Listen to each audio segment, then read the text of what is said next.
Mga kahuwan, panoorin ang video na ito upang alamin ang pinaka-latest na balita tungkol sa lagay ng panahon at bagyo update today. At ngayong araw nga, narito po ang iba't ibang mga weather systems na nakakaapekto sa ating bansa. Unahin na po natin yung binanggit ko nga na amihan o northeast monsoon na magdadala ng mga mahihinang pag-ulan, partikular na sa bahagi ng Batanes. Meron po tayong shear line. Ito po yung banggaan ng malamig na amihan at mainit na easterlies at inaasahan natin magdadala ito ng mga kalat-kalat na mga pag-ulan, lalong-lalo na sa bahagi ng Cagayan Province.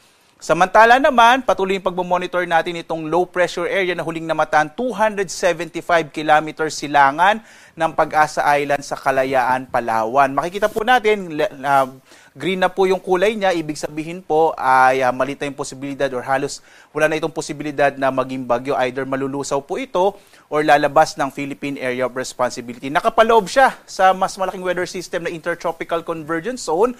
Ito yung salubungan ng hangin mula sa magkaibang hemisphere o hating globo na nagdudulot ng mga kaulapan at magdadala rin ng mga pag-ulan sa malaking bahagi ng Kabisayaan kasama itong Dinagat Islands, habang itong low pressure area ay magdadala naman ng mga pag-ulan sa bahagi ng Palawan. Mag-ingat pa rin po yung mga kababayan natin, lalong-lalo na sa may bahagi ng Palawan at Kabisayaan sa mga posibilidad ng mga pagguho ng lupa, o mga landslide or flash floods or mga biglaang pagbaha dulot ng mga pag-ulan na dulot ng low pressure area at ang Intertropical Convergence Zone or ITCZ. Samantala naman, ang nalalabing bahagi ng ating bansa dito sa Metro Manila, nalalabing bahagi ng Luzon, sa may Western Visayas at malaking bahagi ng Mindanao, makararanas ng mga isolated o pulo-pulong mga pag-ulan na may mga pagkidlat pagkulog, pero sa umaga hanggang tanghali medyo maliit naman yung posibilidad ng mga pag-ulan. Makikita natin, maliban dito, wala na iba tayong minomonitor na low pressure area sa loob ng Philippine Area of Responsibility.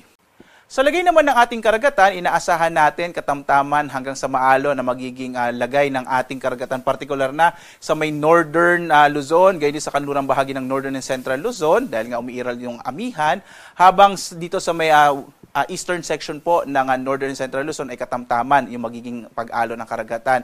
Wala tayong nakataas na gale warning, kaya maaari naman po malawat yung mga sasakyang pandagat at mga bangka sa mga baybayin ng ating bansa. Bagamat mag-ingat pa rin po, lalo na kapag may mga thunderstorm, kung minsan nagpapalakas yan ng alon ng ating karagatan. Mag-ingat po lalong-lalo na yung mga maliliit na mga bangka.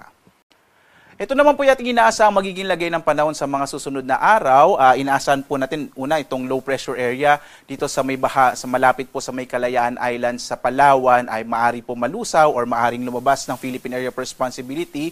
Maliit na yung posibilidad na ito yung maging bagyo. Bukas naman, posible pa rin yung mga pag-ulan sa may bahagi ng Palawan dulot ng trough nitong low pressure area kung ito man ay lalabas ng Philippine Area of Responsibility.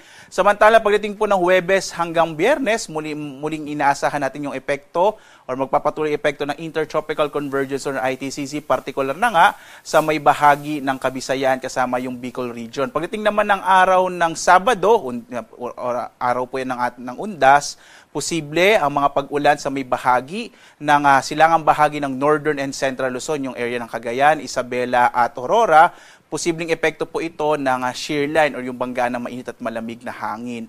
Kung magkakaroon po man ng mga pagbabago sa lagay ng ating panahon, magbibigay ng update ang DOST Pag-asa. So, sa ngayon po, maliit yung posibilidad pa na magkaroon tayo ng bagyo hanggang sa pagtatapos ng linggong ito.